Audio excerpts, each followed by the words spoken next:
जय गुरुदेव।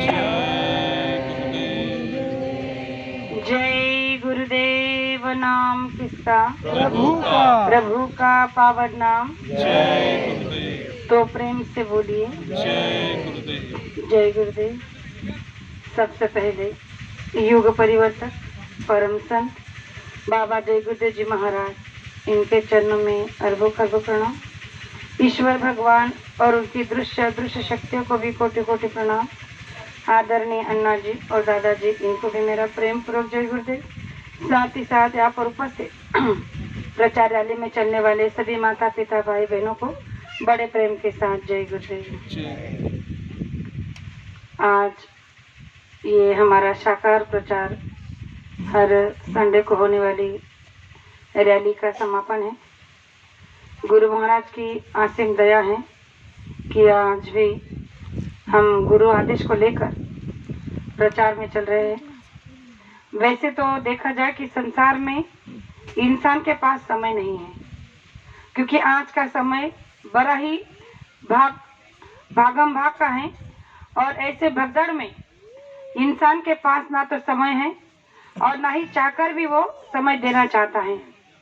लेकिन गुरु महाराज की जो दया है, जो हम आप लोगों पर आसिम है कि हम संसार से थोड़ा समय निकालकर इस गुरु कार्य में चल पड़ते हैं और हमारा परमार्थ बन जाता है। तो ये गुरु का ही अभिवचन है कि अगर आप गुरु आदेश का पालन करोगे तो आपका लोक परलोक दोनों बन जाएगा। तो प्रेमियों, संसार को करते हुए ये दिन की 24 घंटे में से 22 घंटे हम संसार में लगा रहे हैं, 2 घंटे हमारे परमार्थ में दे रहे हैं और उसमें से भी जो हम सप्ताह के 7 दिन में से 1 दिन जो इस साकार प्रचार में देते हैं, तो गुरु महाराज ने कहा कि ये हमारे आपके लिए बहुत बड़ा परम सौभाग्य का समय है। क्योंकि अगर ऐसा मौका हाथ से निकल जाएगा तो फिर पश्चाताप के सिवा कुछ नहीं रह पाएगा। लेकिन इन सब के लिए जरूरत होती है गुरु पर सच्चा विश्वास, उनका भरोसा और हमारा विश्वास और उन पर भरोसा। जब तक हमारा विश्वास गुरु पर नहीं होगा तब तक हमारा भरोसा कायम नहीं हो सकता। इसीलिए गुरु महाराज ने कहा कि आपको सबसे पहले सत्संग में जुड़ना चाहिए, सत्संग में जाना चाहिए, संत वचनों को सुनना चाहिए, क्योंकि सत्संग से ही तुम्हारे अंदर की कजली को धोया जा सकता है।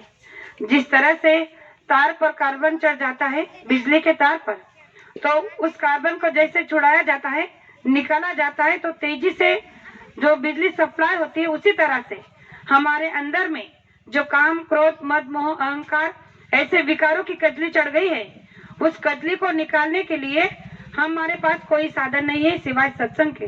तो सत्संग में जाकर जब संत महात्माओं के वचनों को सुनते हैं तो हमारी कजली को हम धोने का प्रयास करते हैं, निकालने का प्रयास करते हैं। तो इस पर गुरु महाराज ने कहा कि संसार में आपको 3 चीजों की सबसे ज्यादा जरूरत है।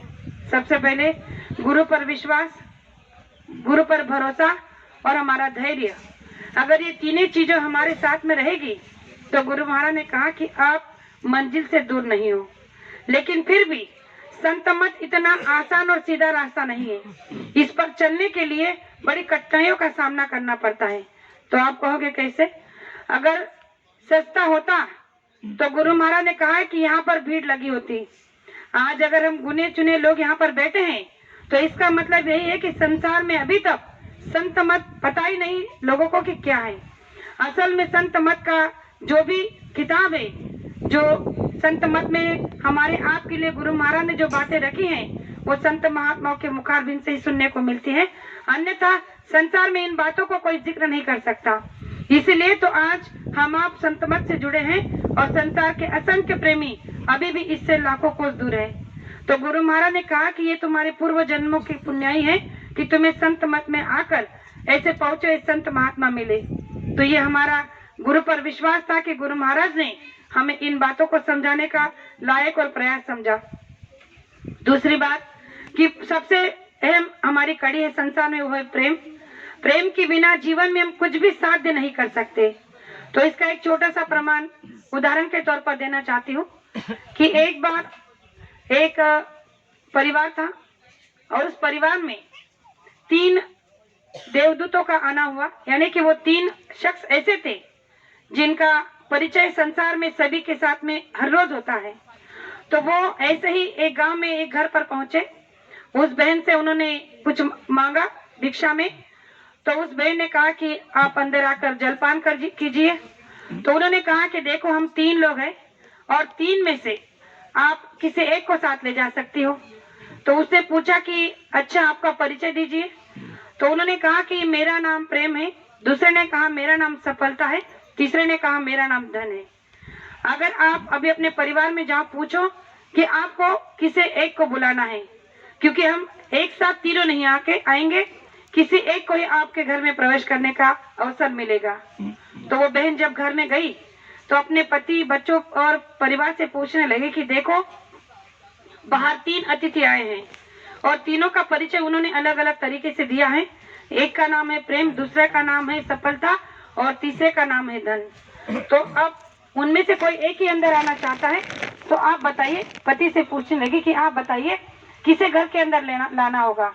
तो उसके पति ने कहा कि इसमें पूछने वाली क्या बात है, जब उनमें से कोई एक ही अंदर आ सकता है तो जाकर धन को ले आओ। अगर धन आ गया तो सब आ गया। तो फिर उनके सास ससुर कहने लगे कि नहीं, तुम घर में सफलता को ले आओ। अगर सफलता आ जाएगी तो हो सकता है कि सारी चीजें हमें मिल जाएगी। लेकिन उनकी एक छोटी बेटी जो कमरे में पढ़ाई कर रही थी, उसने इन बातों को सुना तो अपने कमरे से बाहर आकर अपनी मम्मी से पूछने लगी कि आपने अभी क्या कहा कि कोई बाहर आया है अतिथि। तो उसने फिर से वो सारा वृत्तांत बताया कि हाँ 3 अतिथि आए हैं, उनमें से तीनों का नाम ये अलग अलग है और उनमें से कोई एक ही हमारे घर में आ सकता है। अब पिताजी का कहना है कि धन को लेकर आओ, दादाजी का कहना है कि सफलता को लेकर आओ। अब तुम बताओ कि किसे लेकर आना चाहिए। तो उस छोटी सी लड़की ने बहुत ही सुंदर जवाब दिया।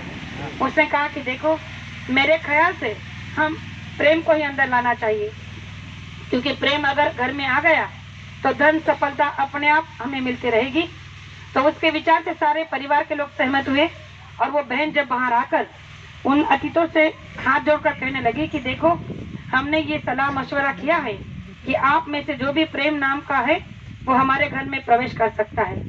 तो उस बहन के पीछे पीछे जब प्रेम नाम का जो देवदूत था वो पीछे चलने लगा तो उनके पीछे सफलता और धन भी चलने लगा।